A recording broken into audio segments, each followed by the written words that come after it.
Hello, my friends, and welcome to continued coverage of GP Sao Paulo. You're in the booth with me, Ryan, and joining me, my good friend and colleague, Paulo Vita Dama da Rosa, the Brazilian superstar on home turf here in Sao Paulo. Well, in Brazil at least. Just down the road, Porto Alegre made the trip over here, as indeed have so many members of the Brazilian community. They've really, the stars have really come out tonight, huh? Oh, yeah, for sure. I mean, basically, everyone's here. We don't get many tournaments, so we have to be sure that we are in the ones we come to. Leonardo Gucci and Oscar Espinosa here facing off against each other. Really excited to see the list that Leonardo Gucci is working with here, because he is playing Abzan. I mean, what are we calling this? Traverse? It's just Abzan, right? It's good old-fashioned black-green, splash of white, about as honest as decks come in Modern. Yeah, I think Absent Traverse is a good name. It is an Absent deck, but it also plays, 4 copies of Green Flare. It plays, I believe it is 3 Traverse Overwhelmed. It even has a Grizzly Salvage in it. So it has that Delirium component, but that said, it should play relatively similar to what all Absent lists play. It's going to play creatures, discard spells, Path to Exile, and stuff like that, and then hope those are good enough to win the game. Well, he's got his work cut out for him. He's facing off against Oscar Espinosa, who, as you can see there, the combination of Thought Not See a Reality Smasher and Matter Reshaper, the sort of the 3-4-5 punch that we see in conjunction with Urzalans. So it's Eldrazi Tron here. Yeah, and that is a deck that, it's very weird. Because you look at Tron, Mono Green Tron, you understand. It's trying to get Tron, and he has this huge payoff if it does. And then you look at Eldrazi Tron, it's like, well, it's not really trying to get Tron, but he has Tron, but not many ways to search for it. But then if he does get Tron, it plays Matter Reshaper, which you could have just played with Noble Hierarch.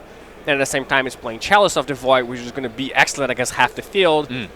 I think Sam Party is a big opponent of this deck, and his description of it is excellent. It is, you are going to do something unfair every single game, but it might not be the right unfair thing to do. Yeah, right. So sometimes you're going to look at your opening hand and you're going to see a Chalice of the Void that you're going to play for 1 on the play, and you're like, that's amazing against a lot of people. Well, I just want to point out the piece of technology there from Leonardo. He has a token card that says Bubble, so he puts that in place so he won't forget. That is the next level after putting a die on top of your deck. But yeah. So sometimes you're going to play a Chalice on turn 2, and that's just going to beat your opponent, right? And sometimes it's going to do nothing. And sometimes you're going to go, Thought Not See Early Reality Smasher, and that's just going to beat your opponent. And sometimes that's going to do nothing. So you will do something broken every game, or almost every game, but it could also be something broken that your opponent's deck is going to ignore completely. So it's got to be the right broken thing. Yeah. So you've got to line up. It's got to line up the sort of the right sort of busted play you're making with what your opponent is up to. Yeah, and for someone like Sam, he's like, yeah, I did this broken thing. It didn't work out. Too bad. I'll try again next time. And so he really likes this deck. And for me, it's like, well, I did all this work and accomplished nothing. I don't want to do this again. Yeah. I hate this. So it is not for the faint of heart. It is a good deck for the people that, going with the flow. So you would include yourself in that subset of people as being the faint of heart. Yeah. Oh, definitely. Oh, you're definitely faint of heart. Oh, yeah. Oh, you're not even hiding it.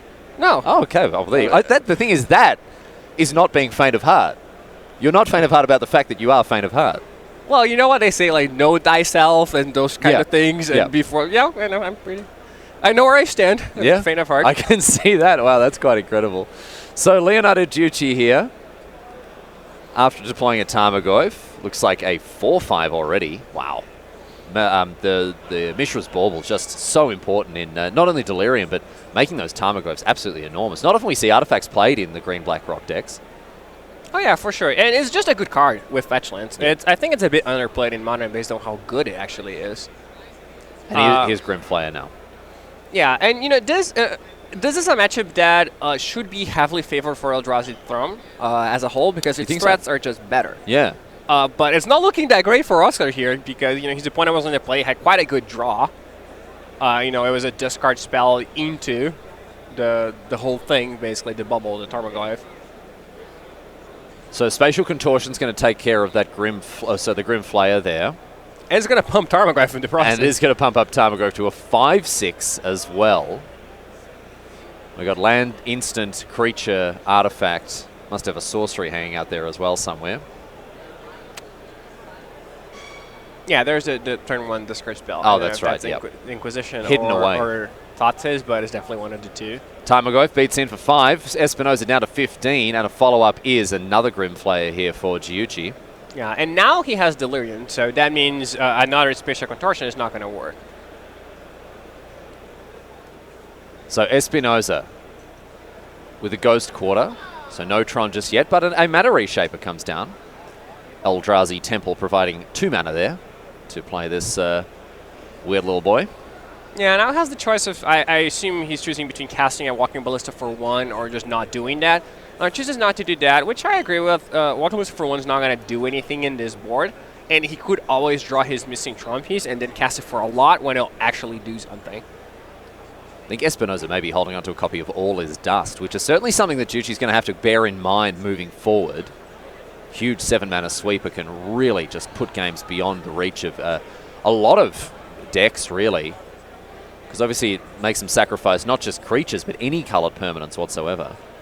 Oh yeah, it's definitely very good in some... it's the kind of thing that we talked about. You're going to do some broken thing that could be destroy all their permanents or do nothing if you're playing against Affinity, Tron, KCI. Oh yeah, geez, that's bad news. But yeah, it's definitely very good against Abzan. 7 mana destroy target Vault Scourge. Oh yeah, it does do that. It does do that at least. Yeah, we're playing the team tournament. Ben tried to Ceremonial's rejection of Vault Scourge. That did not go well for us. Oh yeah, yeah, I can imagine. Yeah. Wasn't there someone on your team that tried to cast Warping Wail targeting Supreme Verdict? I don't know. Who could that be? I don't know. I just remember Andre bringing it up at some point on Twitter. Well, that's just deceiving because I never cast it. I just said I brought this card in to counter Supreme Verdict. It never actually came up. I'd never actually counted the Supreme Verdict. That's surprising. No, it didn't, yeah. It's very I surprising. didn't draw it, which I guess was very lucky. I wish you had. Oh my goodness, I wish you had. Oh dear, looks like Giucci is having a look at a couple of cards here thanks to the Grim Flayer. Pops a Fatal Push in the bin. Doesn't need that one, but both the other cards go back on top, however. Lingering Soul still in hand here for Giucci. And we're going to Ghost Quarter this Eldrazi Temple rather than going after a Tron piece there. Yeah, I think that's the right play, especially if you're concerned about All Is Dust. The Tron pieces, they only add 1 mana until you find out a Tron, at which point, obviously, they add 100. But the difference between, 7 and 100 isn't that big. No, it's 93. Yeah. Thank you. Not that large a number in the grand scheme. There are a lot of numbers. Do you know how many numbers there are? How many are there? There are so many. Yeah, I can't even count. Like 1, 2, 3, 4, 5, 6. Oh, it's funny. We were doing the metagame breakdown. Oh, yeah. And then we were using Excel for that. And then we wrote 8 rack. Yeah. And then we just dragged it down for all the players that were playing 8 rack. Yeah. And then Excel just started filling the blanks. They were like 9 rack, 10 rack, 11 rack. And they're like, well, there's a guy playing 25 rack over there. Rack. And...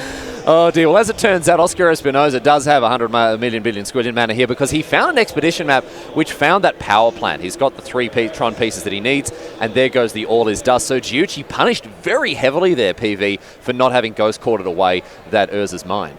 Yeah, but Oscar would be able to play, if he had any land, he would just be able to play the All Is Dust anyway.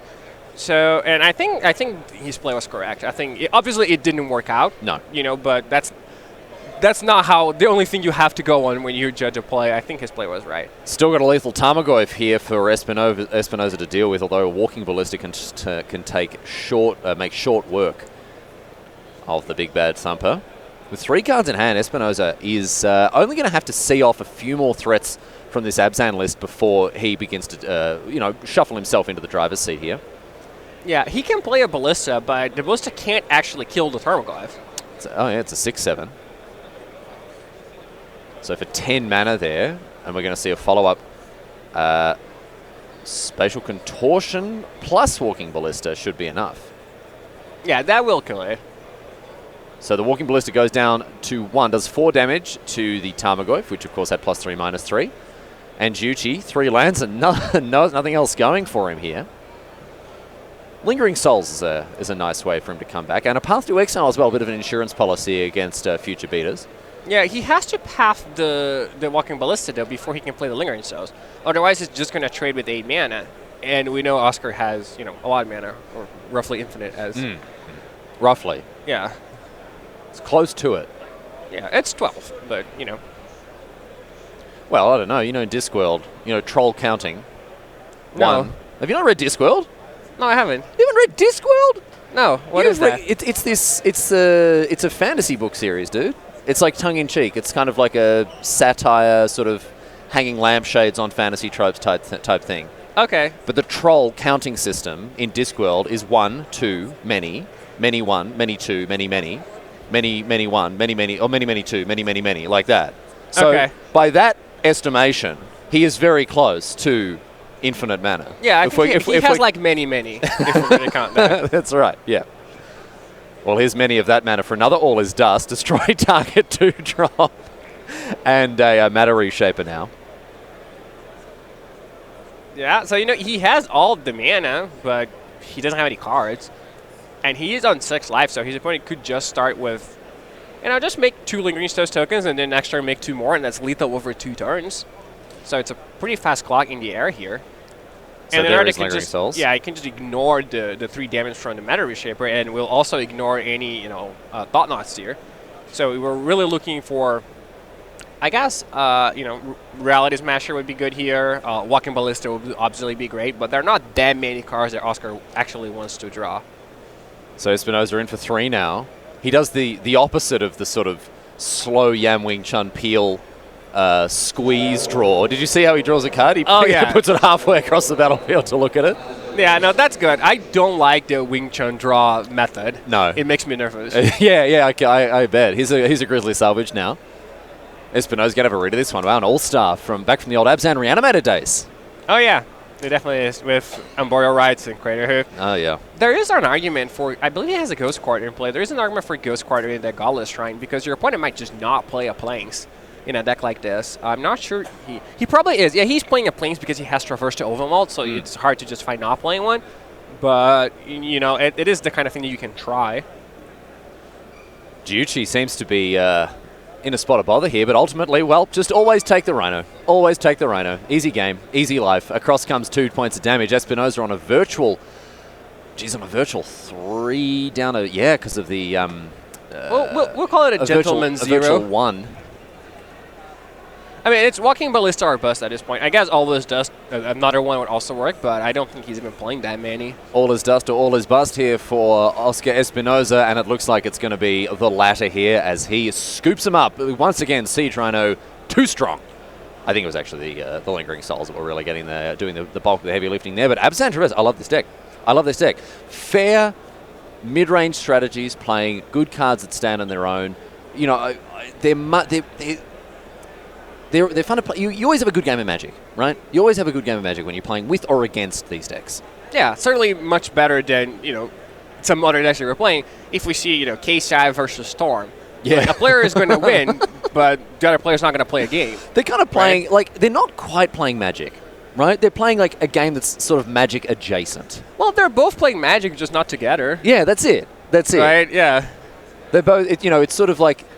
it's that gif of when Obi-Wan Kenobi and Anakin Skywalker are whirling their lightsabers around but actually never hitting each other. And it sort of loops infinitely just like that. That's what that matchup looks like. Two ships in the night. Yeah, that's it. They just, thing, yeah. but really impressive ships firing cannons in all directions, just not necessarily at each other.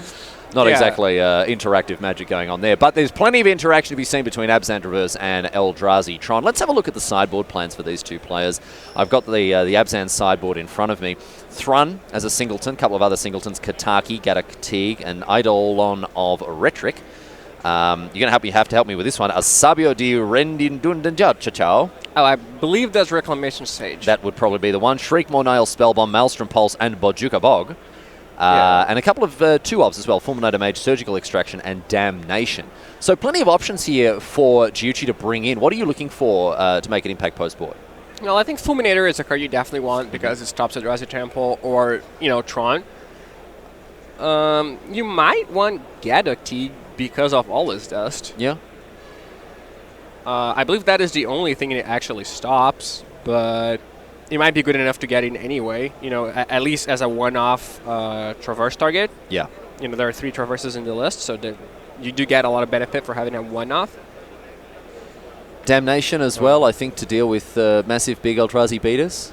Well, Damnation is a card that is historically being lauded as good against Eldrazi. Yeah. But I don't actually like it that much against right? Eldrazi Tron because I feel like you have to put pressure on them because they just go over the top of you, which is not necessarily the case with other Eldrazi decks. Like you're killing all their creatures and you're also killing like Eldrazi Displacer. You're killing Double Hierarch. They can even cast something next turn.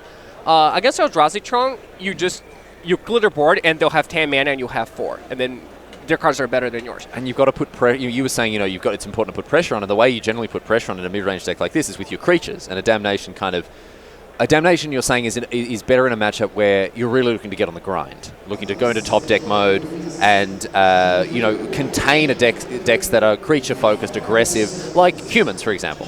Yes, and it is good in a matchup where your opponent is going to play a lot of quick things, and then you just Damnation, and you still have all those cards in hand, and you didn't have to cast because you were playing Damnation. When you are the one who has to play a lot of quick things, and your opponent is the one playing one big thing, then Damnation isn't very good. I think, I think he's kind of being here. I believe he added it in. Oh no, there's just 2 in his sideboard. Okay, I was gonna say people will get baited in by the fact that Damnation is for Eldrazi. And it is good against red-green Eldrazi, but I don't think it's good against Eldrazi.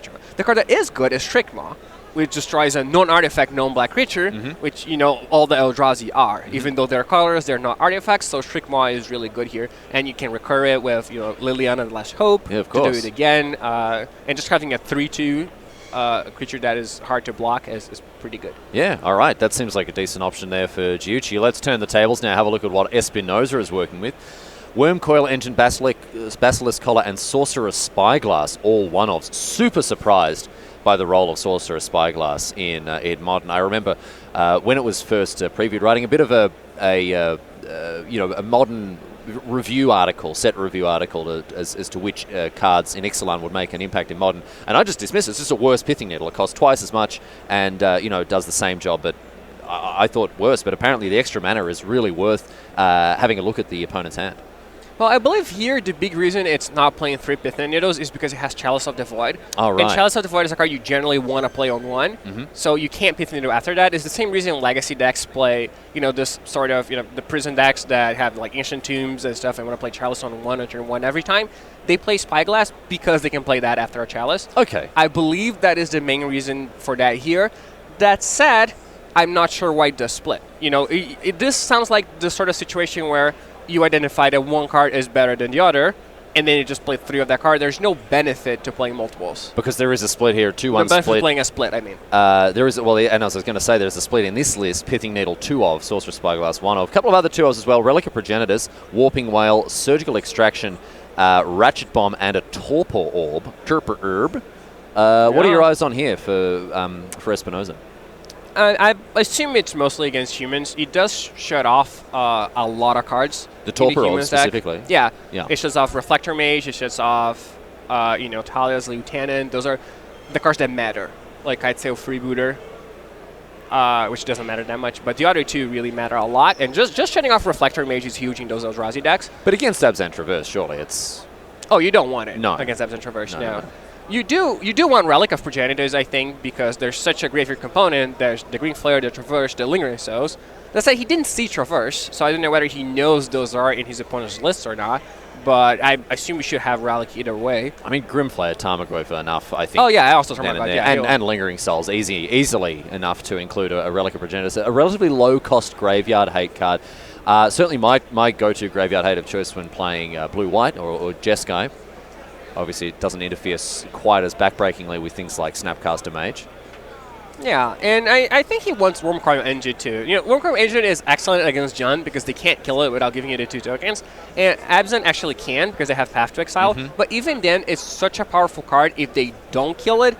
And their paths are so taxed anyway, they have so many targets for it, that I think you just want the extra powerful card. And it's actually right there. Yep, so. Been brought in here, as you can see, as Espinoza falls victim to the Thoughtseize from Leonardo Gyuchi. Got a couple of options, of course. That Expedition map is one way for Espinoza to pull together Tron as early as turn 3. Yeah, that's probably going to have to go. Oh, no, there's already an Expedition map in play. Yeah, so that it doesn't do anything. So depending on what his hand is that Spatial Contortion? It is, right? Spatial Contortion joining Wormcoil Engine and Seagate Wreckage. Yeah, so taking the map doesn't do anything, so it all depends on whether he has a creature that he wants to protect, like a Green Flare. Actually, I'm not but 100%. taking Wormcoil is probably right. That may not be a Spatial Contortion there. It might be an Endbringer. Oh. Well, that would... Huh. Not 100% sure of that. We don't have the best angle on that card just now. Yeah, so it's, just which 6-drop do you take, and his Demon Wormcoil to be the better of the two. They both die to about the same things. So which one is better if it lives? I don't believe there is much that... There's the Shriek mod that will destroy the Endbringer and won't destroy the Wormcoil engine, so that could be a reason, especially when you have Traverse to search for it. And I believe there's also Maelstrom Pulse, which will get the Endbringer but won't get the Wormcoil. I think it is Endbringer. Yeah. Okay, so it's a promo. There's Endbringer. a promo version of Endbringer. Yeah. Okay. The amount of flack that commentators cop for not knowing obscure promos. Oh my goodness. Well, one time there was the brand new printing of Ranger of Eos was hiding out the back of someone's hand. I saw about a square inch of the card. Called it as Blade Splicer, and oh my goodness, I got lit on fire. I got lit on fire. So I do apologize, ladies and gentlemen. I know you expect the best, but hey, you ended up with me in PV, so you gotta take your lumps. Here is the Endbringer. The end has been brung, and Oscar Espinoza has been brung. Yeah. Oh, you didn't go to primary school in an English-speaking country, did you? Isn't it brought? It is brought, but every kid starts saying brung before they start saying brought. Oh, okay. Yeah. Yeah. Okay. So, but broad is correct. Broad is correct. Okay. Yeah. I'm relieved. I'm so sorry for confusing you. Here's Liliana of the Veil. No, I get it now. It was a reference. Yeah. And that's a really good card against Eldrazi Tron. It's slightly weak against Meta Reshaper, but not even then. It's just a very, very powerful card. When you waste all that time setting up your lands to play a big threat, and your opponent has to kill that big threat for 3 mana, and be left with a powerful Planeswalker in play, that is really good. But yeah, I must admit that I've learned new pictures of art a lot during this tournament already. Yeah. Because I'm up to speed with what's happening in the competitive world, but I don't know all the supplements that exist. Yeah. And it's like, well, this card is from... Goblins versus Djinns. the dual deck all-star. Yeah, well, that's okay. I believe that, yeah. But I've never seen this card before. Oh, you're playing the Buy a Box Restoration Angel promo. I see. Yeah. So it's the kind of thing that we don't see very often. That All This Does is another card that I've never seen before. It looks like Emrakul to me. Yeah, I mean, that's Emrakul on it, yeah. Yeah, but, when I looked at that in his hand, you were like, oh, that's what it is. Yeah. Yeah. Oh yeah, and you'll know. You'll know very fast if you make a misstep. Oh, I'm sure I will. I'm sure chat will let me know. Oh yeah, absolutely. Two things that chat are best at: spotting lethal and correcting commentators. They're never incorrect on either front either. So the game progressing rather slowly here. Both players seem to be more or less out of action. Looks like Gyuchi's going to try to change that. Grim Flayer was the card up for debate, but we may have Traverse the Elven Wall instead here. Well, we're going to check he's got Delirium first. That's always a good step one here for the Traverse. And Oscar Espinoza double checks. 1, 2, 3, 4. Please, sir, find yourself a big Tarmogoyf. Yeah, you do have to make sure. A lot of the time people just... Well, not a lot of the time, but I've seen that card being cast and not have the desired effect. Because you're just so used to it in certain decks. Oh, yeah. Especially like Death Shadow, the Jund Death Shadow deck, it gets Delirium all the time. Yeah. And if no one's interactive, if you agree, well, it's turn 7, I must have it. I'm not even going to check. I'm not even going to look. I'll just cast it. It'll be fine. Oh. Another card like that is Timely Reinforcements that we saw yesterday. You're just so used to it being 3 tokens and gain life that sometimes you don't gain life, you don't even realize. And there's an episode where Luis Vargas was playing, and then he animated a Gideon, and then cast a Timely Reinforcement, which means he didn't have fewer creatures, and he wasn't at last life. So the card just did nothing. He just like go. And 3 mana, 3 mana sorcery, actual blank. Yeah. Oh wow. So he's a Shriekmaw now with another Traverse the Elven Wall. That's a nice one, because breaking up that combination of Endbringer Basilisk Collar is just so important. These two cards together just turn the Endbringer into a death machine. Oh, yeah, it definitely does, but I'm not really a fan of Basilisk Scholar in this matchup. Okay. Because I feel like this is the matchup where, if Endbringer survives, it's already so good that you don't really need... It is good in racing situations. Like, if they're attacking you with Lingering Souls and you're attacking back with Reality Smasher, then it's good. But if you're trying to combo Endbringer and Basilisk Scholar, like, your opponent is playing a ton of removal and discard, so the chances this combo stays in play are very low. Yeah, I guess that's the thing. I mean, in the abstract, it's very good, right? It just destroys Tarmogoyfs, Grimflayers, what have you, no questions asked. But in real life, it doesn't really work out like that, just because of the pure the high amount of removal that this deck has. Yeah, and don't get me wrong. It is good. It's good with Walking Ballista as well. And it is good. If you just play a Matter Reshaper, you equip that, then you can trade with a Tarmogoyf. So it is not a horrible card by any stretch, but it's not what I want in my deck against a deck full of discard and removal spells. I just want threats that can be good by themselves and not a card that combines with another card to form a threat. But I mean, it's going to do good work now, for example, because it will either force the Tarmogoyf to sit back, or it will force Leonardo to spend a premium removal spell on a Matter Reshaper, which is a card he wouldn't ordinarily want to kill. So it's going to be good here. It's doing at least a little bit. Maybe I'm wrong and it's good in this matchup. I think it's borderline, but I would lean towards not having it. I'm going to take your word for it. Okay. I'm going to take your word for it. I think that's where the smart money is, to be honest. Gyuchi here. I'll ask Sam Party after. Sitting behind this Tarmogoyf. Old party time. Yeah, party time.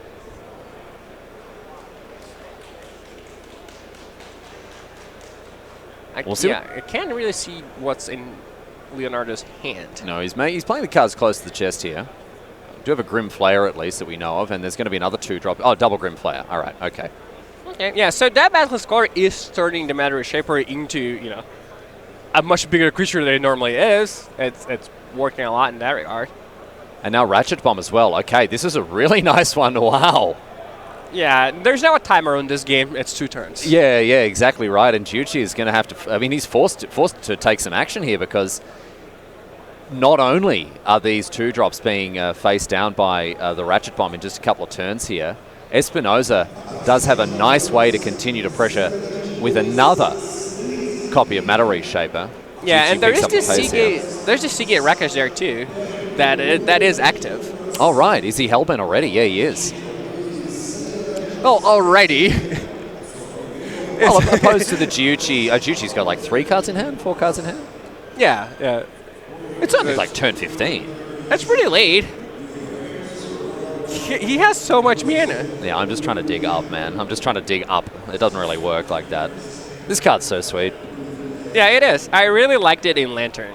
Newer versions of Lantern probably can't play because, War of Invention costs triple blue, so it's a huge cost. But before you had Word, I loved that card. Yeah. Such a sweet... I mean, any effect that lets you draw a card continually like that, whether it's Seagate Wreckage or Arch of Arazka, another card that I instantly, like whenever I start an EDH deck, it's like, all right, Reliquary Tower, Seagate Wreckage, what's next? That's where Arch of Arazka, then we'll start to build the rest of the deck around that. So is Reliquary Tower because of your name or because it's a good EDH card? Both. Definitely both. There's discussion, Paulo, you'll be distressed to hear, there's discussion in my EDH playgroup about a house ban on Reliquary Tower. Oh, no. Yes. Oh, that's so disappointing. Thank you for your very impassioned and believable plea for reason there. And, of course, reprinted in M19. I couldn't be happier. I urge people on your group, if you're listening to me, don't ban Reliquary Tower. Thanks, man. That would be horrible. Look at that. All right, you listening? Dunk, Danny, Wayne? PV said it. Yeah, he knows come what on, he's talking Danny. about. Come on. Actually, Danny doesn't play EDH with this. He's too much of a tryhard. Dunk's the real villain. Did you just make up names, or are those people actually? No. Okay. I'm talking about Bronze Pro Danny Anderson, future captain of Scotland, top 16 at Pro Tour Dominaria. Nice. Oh, yeah. Some of the biggest names in Scotland, which isn't the highest bar to clear, to be honest. Gyuchi now with a trigger now from the Grim Flayer. Going to whack a Lingering Souls in the bin. That's a nice little bit of synergy there. Oh, yeah, that is so good. Now, we talked about this yesterday. I always feel so bad when I have to keep more than one card with Green Flayer. Because it feels like I just wasted the ability when I attack next turn, because there's another card that I've already seen and I'll keep, and I just want to see 3 new cards. So it's like when you mulligan and scry and keep it on top. Or like, you want to see more cards. Yeah. So in your mind, Grim Flayer is put the top 3 cards of your library into your graveyard. Well, you can keep one, because then you draw it and you see 3 new ones. Oh, okay. The bad part is seeing the same one a second time. Right. Okay, so look at the top 3, put 2 in the bin. Yeah. Yeah. Yeah, if well, put 2 or 3. Yeah. Right? At least 2. And if you're keeping 2, it's disappointing. You're doing something wrong. You might win, but you didn't live life fully. Yeah, you didn't live life to the fullest. So important to do that. And now that Ratchet Bomb awkwardly has 1 counter, so he can't kill either the Spirits or the Thermogothic Green Flare, but we'll be able to do that next turn. And Gyuchi is just going to have to make some hay while the sun continues to shine before this big cloudy Ratchet Bomb goes in the front of it. Espinoza saddles up the Matter Reshaper here.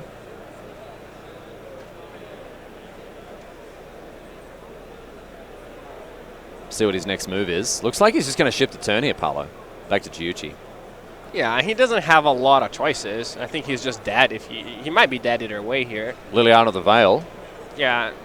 Now, a lucky person would just hit another Matter Reshaper. An unlucky person would hit Urza's Power Plant. Urza's Power Plant. So Espinoza, unfortunately, the force is not with him, and he's facing down a huge attack now from Leonardo Gyuchi. Extension of the hand from Oscar Espinoza seals the deal. A 2-0 clean sweep there for Gyuchi. Really like the way that things came together there for the Abzan list. And Espinoza, what's he up to here? Well, he showed 2 surgical extractions that were in his hand. Yeah. And I think that is actually like a huge mistake. Basilisk's Collar is like, I don't think that's right, but I'm not sure. And if it's wrong, it's not closer. wrong by a lot. Yeah.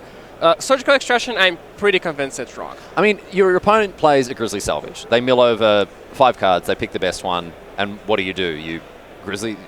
hopefully they just milled the same one that they picked, you can surgical that and get it out of your hand. But, but I mean, most of the time, right, like... Against Abzan, man, yeah. This is another thread in the ongoing narrative of how not to play Surgical Extraction. The story, it's not a card that is often played correctly. And yeah, I think if you're playing Surgical Extraction, it is a bad card, right? It's only good if you were taking something that is backbreaking. Yeah. And I think it is very important to recognize what type of deck you're playing against. Because Abzan is a 1-for-1 deck. It's trying to cast removal spells, cast discard. And then when you're 1-for-1ing, you cannot afford to have a dead card. And Surgical Extraction is a card whose floor is very low. Yeah. And ceiling is very high, but you can't be that. You don't need that. And there's no single card if you take out of the Abzan list where they can't win. Whereas, if you take out a Past in Flames or a Grape Shot or an Empty the Warrens out of Storm, they're in a whole heap of trouble. Whereas if you take out the Siege Run, it's like, yeah, sure, no worries. I'll just kill you with this Scavenging Ooze, whatever. Yeah, anyway, exactly. That's the way that it goes for this round, my friends. We're going to have a quick break, and then after this, we'll be back with more Magic, more Time Walk coming your way from GP Sao Paulo. We'll see you after this.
Boys are back in town, ladies and gentlemen, here at GP Sao Paulo. Time for some Time Walk Magic. Here with me, Riley Knight, and him, Paulo Vita Demo de Rosa, better known sometimes to some as Pablo Doritos, of course. I get the one time to call you that. That's what we agreed on, and so I just kind of wasted it, actually. Yeah, it wasn't the best moment that was for a it. real stinker. Yeah, well, they can't all be winners. Time Walk Magic, my friends, coming your way. Let's get into it and see what was going on the back tables here at GP Sao Paulo. The format, of course, modern, and it's time to showcase some more of the decks that are, making a fast run down the straight towards this top 8. Let's kick things off between Fernando Gonzalez and Alan Rodriguez here. Got a thought sees kicking things off now for Gonzalez, and we're going to get a good look at what Rodriguez is up to as a result here. Hanweir Militia, Birds of Paradise, Court of Calling. Looks like we're on, Banned Nightfall. Yeah, many combos. Yeah. It seems. At least two. At least potentially two. More. Yep, Kiki Chiki's going to be in there, hidden away somewhere perhaps. Yeah, I mean, a lot of the cards do overlap, so... We don't often see a bunch of... I mean, you know, remember the old Halcyon days of Birthing Pod was everywhere. Creature-based combo was the scourge of the modern format. But today, it's taken a bit of a back seat. Obviously, there's the Devoted Druid Vizier of Remedies combo. There's the Knight of the Reliquary, Retreat to Coral Helm combo. Yeah, and here, unfortunately, Alan drew the two bad pieces of each combo. Oh, yeah. You know, Knight of the Reliquary, a perfectly fine card on its own, and Devoted Druid, also a card that just works and does something. In this case, none of the cards really do much. I'm surprised he took Vizier of Remedies here, actually. I would have thought he would take either Court of Calling or the Duskwatch Recruiter, because those are the cards that actually do something. And by the time he wants to cast Vizier of Remedy, he'll just be able to court for it anyway. So I think normally you want to take Court rather than Vizier, especially if you were a deck, I believe he's playing Mardu. If you were a deck where you're trying to destroy a lot of your opponent's creatures. So you want to leave them with the pieces that do nothing. So the idea is here, well, you killed the Druid, and they're left with the Vizier, and the Vizier doesn't do anything. So I'm not really sure why you would thought the Vizier, and I'm also not confident that I would... Yeah, if you have a Liliana in play, you kind of have to bolt that bird. In hand, I rather. But normally, I don't like bolting the bird in a matchup like this. Really? Yeah, I know that people say bolt the bird, you know, as this... Yeah, I just locked onto that all the time, yeah. Yeah, no, I don't think talk us through it, why not? Well, it depends on what you're fighting over, right? Are you going to fight a battle on cards, or are you going to fight a battle on time? And if you're fighting a battle on time, then it makes sense to bolt the bird, because your opponent is going to overwhelm the board, and then you won't be able to react to it, so you bolt the bird to slow them down. Okay. But you're not going to get them, running out of mana. They have so many mana sources, they have so many lands. So if you're not fighting a battle on time, which Mardu versus this combo deck is not. No, because Mardu is not trying to race them here. Yeah, then, in a spot like this, you want to make sure you remove all the important cards. And you make so that the bird doesn't do anything, because you removed everything else. So you just turn the bird into a land. And you wouldn't lightning bolt a land. Well, right? Unless you wouldn't lightning bolt. Well, I wouldn't. Okay. Some people certainly would. But the game is gonna go long. Your opponent is gonna find lands. Half their deck is mana sources. Yeah. So I'm not a fan of normally bolting the bird. I do think if you're gonna play a Liliana of the Veil next turn, and you're gonna get them sacrifice a different creature because you bolted the bird, then that is a much better argument for that. Small amount of seismic activity here in Brazil as we see the Liliana of the Veil take care of that Devoted Druid. Upstairs goes Liliana, and both players slamming those cards into the graveyard. Lingering Souls, a little bit better to discard than Court of Calling. But here's a second Lingering Souls now for Gonzalez. Apparently I'm a fool, because he just discarded for free the card I said I would potentially Thoughtseize away. Yeah. So Gonzalez knew. So, yeah. Gonzalez knew. He is stuck on lands. Yeah. Yeah, I think that's the rough spot there. Rodriguez realizes he's just so far away from casting that card for any real value, and he still can't find that third land. This is rough stuff here for Rodriguez, a bit of pill to swallow. As we send it back to Gonzalez now, who's not having any mana issues. Plenty of action still in the bin, those double 2 copies of Lingering Souls there. Yeah, if Alan passes the turn, he will get his Duskwatch Recruiter to flip. But it's not that hard to kill it. Even as a 3/3. Even as a 3/3. And it's not that hard to unflip it either when you have 2 Lingering Souls in the graveyard. So it's going to be a long time before Alan can actually use that Duskwatch Recruiter for mana. So back to Gonzalez. Rodriguez does get the opportunity to flip that Duskwatch Recruiter. Becomes the Krallen Horde Howler, I believe. That was an absolute shot in the dark. I mean, it sounds correct to me. I know there's a K in it, so Can you're halfway there. Can I give you a broadcasting secret? Can I let you in on something that has aided me many times? Okay. If you say something convincingly enough, with enough sort of just arrogant confidence, people will accept it. And they'll forget about it when you then go and correct the mistake. You know, I think that is normally true, but I haven't found that to be true with Magic Broadcasts. If I say something convincingly, I'll just get 100 messages saying how stupid I am on chat and Twitter, even when I'm right. You know, a lot of the time, I don't really feel like I got away with much. Really? Yeah. Okay. Well, I don't know what my secret is. Maybe I'm not convincing Maybe I enough. just ignore all the messages. I see that. I see those inbox sometimes. I'm like, no, not opening that. I'm right 100% of the time. Here's a Bedlam Reveler. This is a nice one for Gonzalez. 3 freshies off the top here, going to refuel. Yeah, and the dream here would be, land spell, so that you get to actually kill, or either kill or unflip the Crawler or Howler. The Crawler Howler. Let's see how that goes. For me, was I convincing enough? Nope, it's thumbs up across the board. Yep, the judges are very happy about that. Here goes a Knight of the Reliquary now, thanks to that Inquisition of Kozilek. Good night, sweet princess. Unfortunately for her, she is hitting the bin. Yeah, I feel like, when I first looked at Alan's hand, he had so many cards, and he's just played a different card he didn't have before every turn of the game. It also has a bunch of different cards in his hand, so I feel like he kind of exchanged his cards while I wasn't looking. Just still can't find that land. And he's going to pack him up as a result. Poor Rodriguez just cannot catch a break there, and Gonzalez able to... I mean, he wasn't particularly blazing fast there or anything. He just enacted his game plan normally, and Rodriguez was never really in it. Yeah, I mean, Rodriguez, I know I said you're never going to beat them by running out of mana, or at least that shouldn't be your strategy because they have so much mana in their deck, including lands that you can't interact with. But that was an aberrant draw. That was unusual. Yeah. But I like how Fernando played, but as just a normal data point for the matchup. But yeah. So, I think this matchup is quite good for Mardu. Because you just kill everything that they play. And then but there are certain cards in the Band Company deck that are really good. For example, Company. Yeah.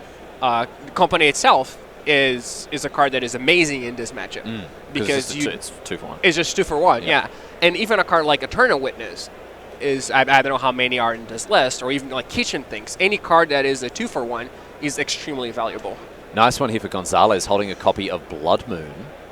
This would be fantastic against those band colors. Going to mean that Rodriguez has to lean on a very fragile Bird of Paradise if he wants to keep those colors flowing. And we're going to see... Oh, no. Rodriguez. I think let's just check his deck list. Oh, he's only playing 7 lands. That's the reason.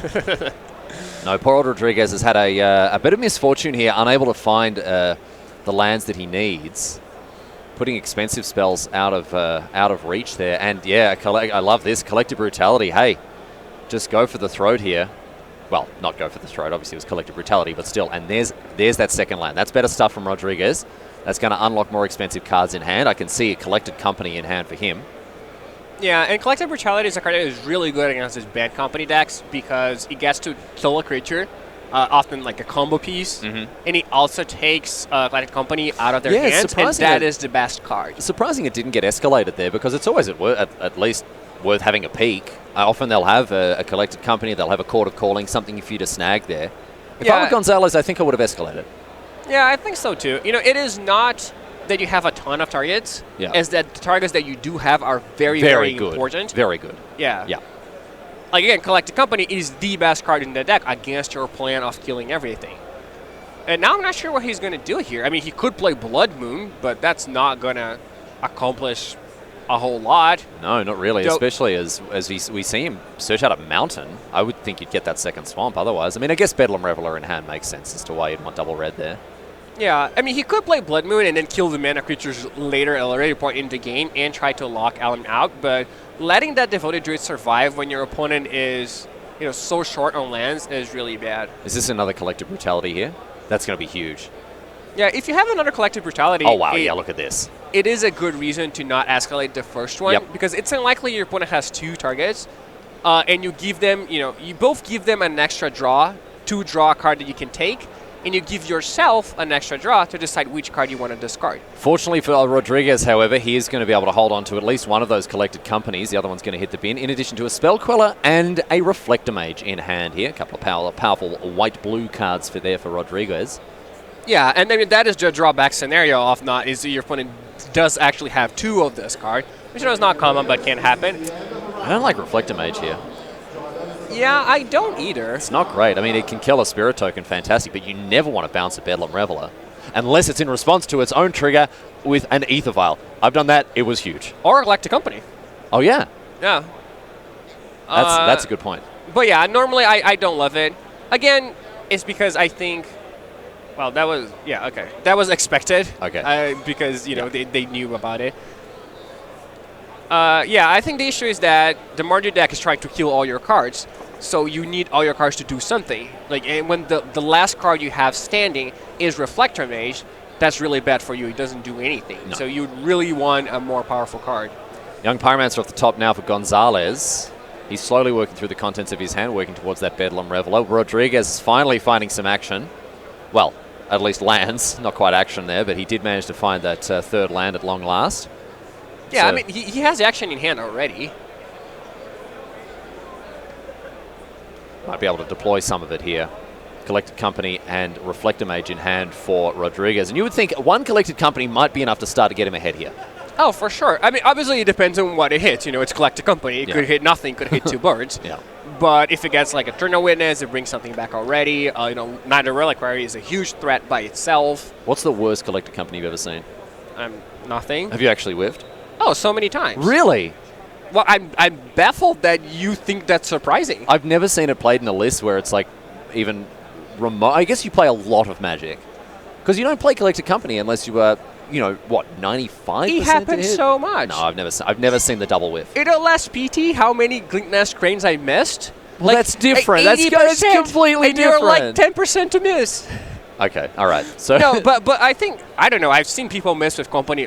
I guess the thing is that when people hit with Company, you don't hear about it. But when they miss, it's much louder. You know, everyone will, in their circle of friends, and their friend's circle of friends, are going to know about it for like a week. Yeah, they come around, they say, I'll tell you, I'll regale you with a story of great tragedy, yeah. Yeah, they'll be like, hey, how are you doing? And you go, I'm 2-0. And you start to walk away, and they're like, the worst thing happened to me. Yeah. And you're like, oh, my God, what happened? Yep. And they're like, I play Collected Company. And then they talk about the history of the match and how many hits they have. Yep. And you're like, please, I just want to leave. I just want to go. I have to go to the restroom or something. Yeah. And they're like, yeah, you know. It's you know how, I don't know how prolifically you dated PV, but you know how sometimes you'll have a safety valve on a date that you're not really sure how it's going to go. So you'll have a friend and you'll set a time and you say, all right, at 6:15, right? I'll have been there for 45 minutes. Call me so I can like get out of it if I need to, right? We need that when it comes to post-round Magic stories. Yeah, exactly. We need that. We need some kind of app that you can say, oh, sorry, hang on, my phone. Can you finish the story afterwards? Sorry, I've got to take this. And then they forget.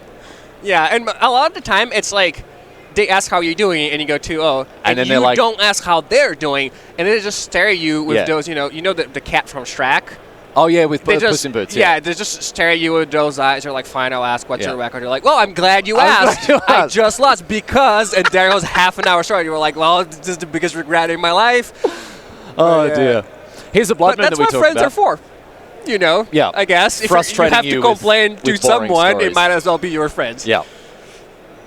Yeah, it's like when someone gets back from holiday, and you're like, how was it? And they're like, great. And then you're like, please, please, please. And they're like, how have you been? Oh, did it. We did it, guys. Yeah. Yeah. So, Blood Moon now. And it looks like it's going to resolve after that. The Collected Company is resolving after that Blood Moon now. See what Rodriguez can find. I was kind of hoping he missed. Nothing against him, but just to prove a point, no. Anything but the whiff here. Look at that. Reclamation Sage. Well, that's an interesting card to have to begin with. Now he's on the next level. Rodriguez is he's several levels deep. The thing is that, if Blood Moon is a card that is hurting you, then there's a decent chance you can't cast Reclamation Sage anyway. And I'm not sure there are other targets, but it's definitely working there. And obviously the cost of having a card like Reclamation Sage in your deck is really low. It's pretty low. And the benefit, you have Company, you have Court, you can just Court for it, which you can actually do under Blood Moon if you have 3 green creatures, even if you don't have any forests. So I understand why it's there, even though that was obviously the dream scenario. Yeah, it's pretty good. He looks like a real genius here. And now this reclamation stage is actually going to get busy thanks to the Reflector Mage. Oh, I don't love that. I think if I'm Fernando and I can bounce that Battle Lever to my hand, I will do that. Yeah, absolutely. Like, if I had a Reflector Mage and I could target my own creatures, and that's what I would target. Because the thing is, even if it were an unsummon, right? Gonzalez is not casting that Bedlam Reveler next turn. He's going to dump out the cards that he drew first and then play it again to refuel. So the sort of the silence effect on that Bedlam Reveler for this turn is not hugely relevant. No, it isn't. And, the more important thing is that Alan is not pressuring his opponent at all. So, sure, you're going to deal 4 damage, but your opponent is still going to be at 10. Then they'll play the Reveler Lever again. They'll draw 3 cards, and you won't be able to attack anyway. So you haven't really accomplished anything. And this is the type of play that you can make if your opponent is on 6, and you have, 4 power in play. If they're on 14 and you have 4 power, and you have no prospect of getting more power, it's not like you have a Gavany Township in play, or a top card for your deck, then I really don't love this play. I would rather just sit and wait. But because look now, Gonzalez is sitting there. He's got a young Pyromancer and a Bedlam Reveler in play. He can play both of them next turn. He's going to have a fresh grip. He's going to be in a fantastic spot. And Rodriguez, he needs to start finding more collected companies. He needs Court of Calling, collected companies, things to get him ahead here, because this Mardu Pyromancer deck can just grind. It grinds like Rodney Mullen, and there's just no way for a creature-based, synergy-focused deck. Wait, it grinds like who? Did you never play Tony Hawk Pro Skater? No. You didn't? You didn't play You seem really Flippers 2? surprised about all the things I haven't played like, or read. So you and I are like 1 year apart from each other in terms of age, right? So we grew up within a similar sort of cultural time frame. Sure. And Flippers 2 is just like a big part of that, like... Oh, I'll believe you. You missed out, man. I'm guess, sorry. yeah. I'm sorry. Yeah, no, it's all right. So Rodney Mullen is a pro skater, a skateboarder who's known for his his grinding and the only skater I know is Tony Hawk's because of the video game. Yeah, and that's Rodney Mullen featured prominently in Tony Hawk's Pro Skater. Oh, okay. He was like the main street skater rather than the vert skater. Yeah. All right, I don't know the name. I never really loved the game or anything, but.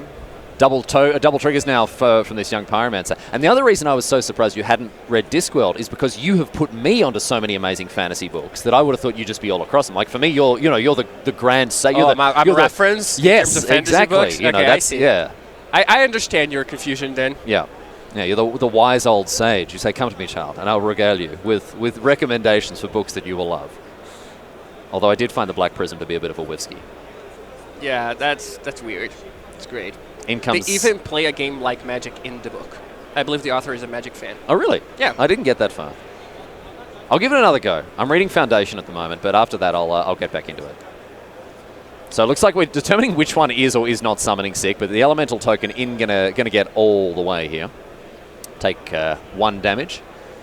Yeah, and now we're at the point where, all beat down is irrelevant. Like, it doesn't matter if Fernando is on 12 or on 8 or on 6, which is part of why I really dislike the Reflector Mage play.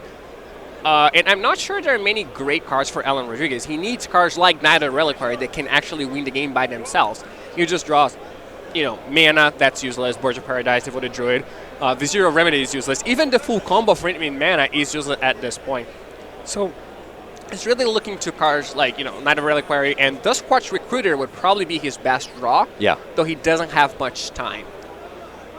Let's see how big the old girl is here. Knight of the Reliquary, I think a 4/4. Did you see how many lands are in the bin there? I saw at least 2. I don't really know. I believe it's at least big enough to block the Bedlam Reveler. Yeah. For now. One of the questions I get asked a fair bit, PV, is why my Twitter handle is Reliquary Tower rather than Knight of the Reliquary. Okay. And it's because of the character limit in Twitter. That's only 15 characters. So I can get to Knight of the Reliquary. Doesn't quite work.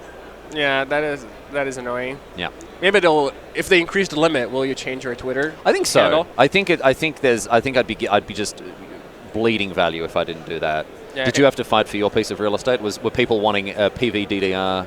No, that is such a unique letter combination. Yeah, it's pretty good. Though there is a PVDDR on Magic Online who is not me. Who is not you? No.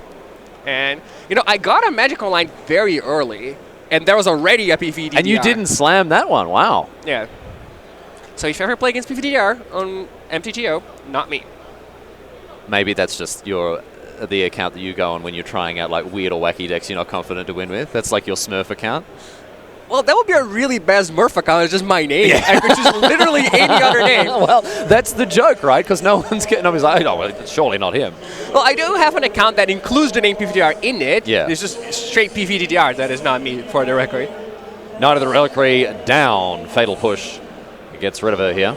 And Rodriguez left now with just his Reflector Mage and Reclamation Sage getting it done.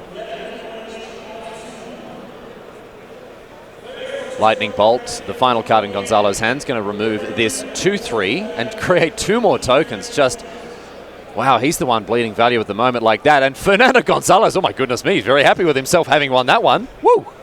Can't quite believe his luck. He's done very well. And his deck served him, well, I mean, look, the Mighty Pyromancer list there, I think, just really did exactly what it wanted to do. Oh, yeah. Ground out a long game, never really let the opponent gain a foothold, broke up the synergy of the Bant Nightfall deck, which I think is really just plan A for the Mardu deck. Yeah, I mean, that Mardu deck, it has like 20 removal spells, right? So it really wants to play against any deck that has a lot of creatures and relies on those creatures surviving, and it really does not want to play against anything else. So that's the way that it goes there. Well, my friends, I'm very sorry to say that all good things must come to an end, and right now, this round is just about Dunsky. We're going to take a quick break, however, it gets better after this. Tim Willoughby and Lucas Esperbertu will be joining us in the booth for the next round here at GP Sao Paulo. We'll see you back here after this.